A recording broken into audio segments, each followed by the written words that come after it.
হঠাৎ বাংলাদেশে হাম এভাবে কেন ছড়িয়ে পড়লো এবং কেন থামানো যাচ্ছে না? জি ধন্যবাদ। আসলে এটাই তো বিরাট প্রশ্ন। হাম কেন হলো? প্রথম কথা যে প্রতি বছর যে টিকা দেওয়া হয় কিছু বাচ্চা বাদ পড়ে যায় সব সময়, এবং পরবর্তী বছরে সে আর টিকাটা পায় না। কারণ যে বাচ্চাটার বয়স 9 মাস সে প্রথম টিকাটা পেল, 15 মাসে সেকেন্ড টিকা পেল, পরবর্তী বছরে তার বয়স হয়ে যায় 1 বছর 9 মাস, 21 মাস, সে টিকা পাচ্ছে না। তো এরকম টিকা না পাওয়া লোকের সংখ্যা পাচ্ছে না মানে বয়স হয়েছে বলে না, পার হয়ে গেছে টাইমটা, 9 মাস এবং 15 মাস। এটা যে আপনি যতই সফল টিকা অভিযান করেন কিছু বাদ পড়ে যায়। 2-3 বছর পর পরই বাদ পড়াদেরকে কভার করার জন্য একটা গণটিকা অভিযান চালানো হয় সব দেশেই, শুধু বাংলাদেশ না। সেই গণটিকা অভিযানে একেবারে যারা টিকা পেয়েছে বা টিকা পায়নি 5 বছর পর্যন্ত, অর্থাৎ যদি 5 বছর পর্যন্ত কেউ টিকা না পেয়ে থাকে, মানে প্রথম বছর মিস করেছে, 5 বছর হয়ে গেছে, তারাও যেন মধ্যে আসে। তো গণটিকাদান যেটা চতুর্থ বার হওয়ার কথা, সেটা 2020-এর ডিসেম্বর, 2021-এর জানুয়ারি ফেব্রুয়ারিতে, একেবারে করোনার সেই সময়টাতে বাচ্চারাও সবাই আসেনি এবং টিকাদানের যারা কর্মী তারাও বাড়ি বাড়ি যাওয়ার বিষয়ে নিরুৎসাহিত ছিল। সেটা একটা ঘাটতি হয়ে গেছে। সেই ঘাটতি পূরণ করার জন্য করোনা উঠে যাওয়ার পরপরই গণটিকাদান করার কথা ছিল। বার্ষিক টিকাদান কিন্তু চলেছে কম বেশি, 95% কাভারেজ সবসময় হয়েছে এটা বলা যাবে না। 95% কাভারেজ না করলে দলবদ্ধ যে প্রতিরোধ ক্ষমতা সেটা হয় না। তো ওই যে 20-21-এর একটা অসফল গণটিকা অভিযান, তারপরে এই 26 পর্যন্ত হয়নি, ফলে একটা বিরাট সংখ্যক শিশু টিকার বাইরে রয়ে গেছে, যাদেরকে আমরা রোগতত্ত্বের ভাষায় বলি বার্থ কোহর্ট, মানে এরা জন্মের পরে আর টিকা পায়নি। এইটার একটা বিস্ফোরণ ঘটেছে এই 26শে জানুয়ারি থেকে, যে এই যে টিকাবিহীন বাচ্চারা সংখ্যাটা তো বড় হয়ে গেছে, ফলে একটা মহামারী হয়ে গেছে। এখন গণটিকা দেওয়া গেল না কেন? এখানেই আসে আপনার বিভিন্ন সমস্যা। এখানে প্রশাসনিক, রাজনৈতিক নানা অসম্পূর্ণতা, ব্যর্থতার বিষয় আছে। 2020-21-এর পরে 2023-এর দিকে আপনার গণটিকা দেওয়ার কথা, কিন্তু তখনই আমাদের একটা স্বাস্থ্যের সেক্টর প্রোগ্রাম 1998 থেকে ছিল, যেটা অপারেশন প্ল্যানের ভিতরে বিভিন্ন বৈদেশিক সাহায্যের যে সমস্ত আমাদের সাহায্য, দান, অনুদান, ঋণ, লোন, এক সেক্টর প্রোগ্রামে একটা অপারেশন প্ল্যানের মধ্যে দেওয়া হতো। তার মধ্যে টিকার একটা অংশ, তারপরে যক্ষ্মার টিকা, আরও অনেকগুলো কাজ।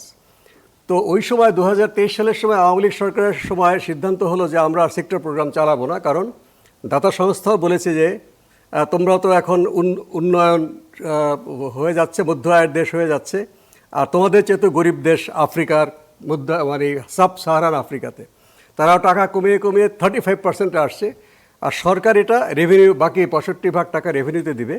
সেক্টর প্রোগ্রাম করা হয়েছিল বৈদেশিক সাহায্যে যে প্রকল্প ছিল, মানে অনেকগুলো, ডজন, মানে প্যারালালি অফিস, গাড়ি, অনেক কিছু হতো। ওটাকে স্ট্রিমলাইন করে একটা জায়গা আনার জন্য সেক্টর প্রোগ্রাম করা হয়েছে। আবার সেক্টর প্রোগ্রামে যেখানে দেখা গেল যে মাত্র 35% টাকা বিদেশ থেকে আসছে, সেজন্য double director, double office, double গাড়ি, কাজে এটাকে মার্জ করে সরকারি সব চালাবে, আর বিদেশি টাকা যেটা এরপরে আসবে সেটা একটা প্রজেক্টের মাধ্যমে চলবে। তো এই সিদ্ধান্তটা আওয়ামী লীগ সরকারের সময় প্ল্যানিং এর ডিফেক্ট কি আমি না, এটা সিদ্ধান্ত ছিল যে আমাদের প্রশাসনিক দ্বৈততা পরিহার করার জন্য। কিন্তু 2024 সালের 30শে জুন যে অর্থ বছর শেষ হলো, সেই আওয়ামী লীগ সরকার এই সমস্ত টাকাটা একটা প্রজেক্টের মধ্যে নেওয়ার চেষ্টা করলো যে সেভাবে চলবে, কিন্তু তারপরে গণ অভ্যুত্থানে সরকার উৎখাত হয়ে গেল। এই নতুন সরকার আসার পরে এই সেক্টর প্রোগ্রাম যে এই অচল অবস্থা, এই কথাটা যে আমাদের বিশেষ করে হামের টিকা, পোলিওর টিকা, ডিপথেরিয়ার টিকা, যেগুলো জরুরি জনস্বাস্থ্যের বিষয়, তারা বলার চেষ্টা করলো এটা আপনারা দ্রুত কেনার ব্যবস্থা করেন, বৈদেশিক হোক বা বাংলাদেশ সরকারের টাকাতেই হোক। তো বাংলাদেশ সরকারের টাকাতে তারা কেনার চেষ্টা করলো, অর্থ মন্ত্রণালয় বললো যে এটা টেন্ডার ছাড়া বাংলাদেশ সরকার রেভিনিউর টাকা খরচ করা যাবে না, বৈদেশিক টাকা একটা বিশেষ ইয়েতে হয়, সেটা আমরা হয় ছাড় দিলাম, যদিও সেখানেও দুর্নীতির অভিযোগ আছে এবং পরপর 2 বছরের দুর্নীতির অডিট অবজেকশন দিয়ে রেখেছে। তো এই যে জরুরিভাবে টাকা দিতে হবে, এই মানে ঝোলাঝুলি করতে করতে অন্তর্বর্তী সরকারের তারা দায়িত্বপ্রাপ্ত টাকা বরাদ্দ বা টাকা অনুমোদন বলতে কোথায় জরুরি, কোথায়, সব তো ঠিকই চলছে, সব নিয়ন্ত্রণে আছে। শেষ পর্যন্ত টিকার প্রথম অংশটা মানে প্রতি বছরের হামের টিকা কিন্তু হয়েছে, প্রতি বছরের হামের টিকায় কোনো ব্যত্যয় হয়নি, যদিও পূর্ণ কাভারেজ করা যায়নি। টিকা না পাওয়া বাচ্চাদের সংখ্যা ক্রমান্বয়ে বাড়ছিল প্রতি বছর টিকা দেওয়ার পরে। এই যে বিশেষ অভিযান 5 বছর পর্যন্ত, তখন প্রথম লটটা বা বৈদেশিক টাকায় গাভির টাকায় আসছে global alliance for vaccine and immunization. কিন্তু বাংলাদেশ সরকারের টাকায় যে শেষ পর্যন্ত কিন্তু অন্তর্বর্তী সরকারের সময় তারা বরাদ্দ দিয়েছে, মানে মানে মন্ত্রণালয়ের ঊর্ধ্বতন কর্তৃপক্ষের সরাসরি হস্তক্ষেপে সেই টিকাটা চলে এসেছিল নির্বাচনের 1 মাস আগে, সম্ভবত 1 মাস 1.5 মাস আগে। সেই টিকাগুলো জেলায় জেলায় পাঠিয়ে ঢাকা শহরের গুদামগুলো খালি রাখার কথা ছিল।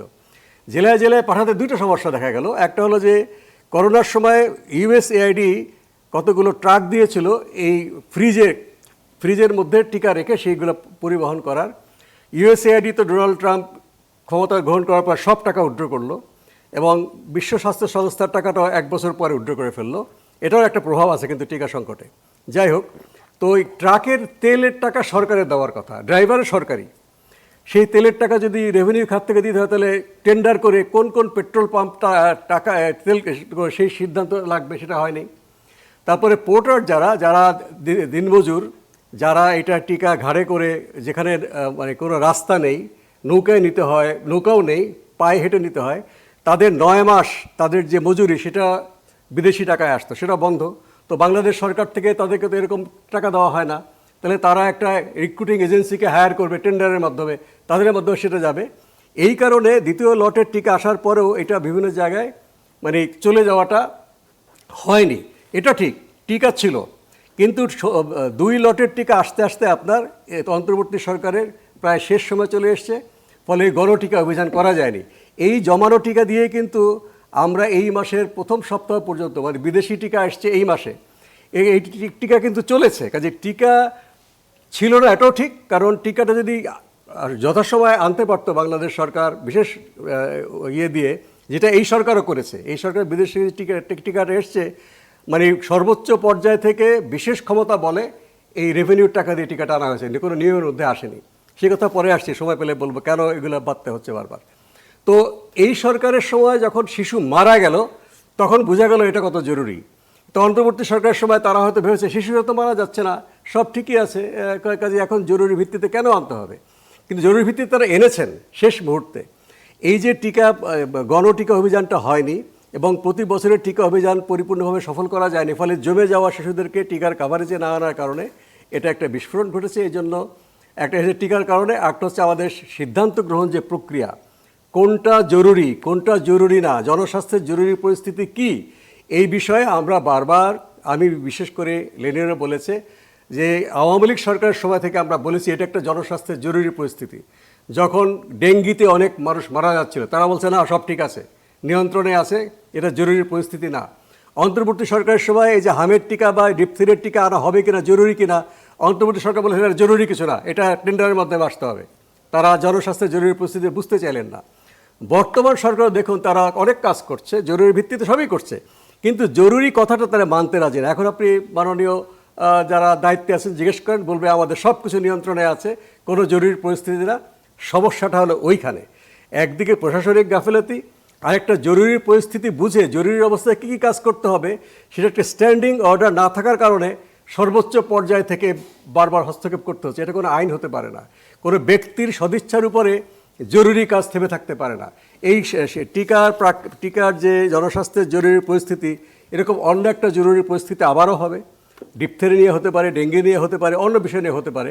এটা একটা standing order on public health emergency থাকা দরকার, যেমনটি আমাদের আছে প্রাকৃতিক দুর্যোগের জন্য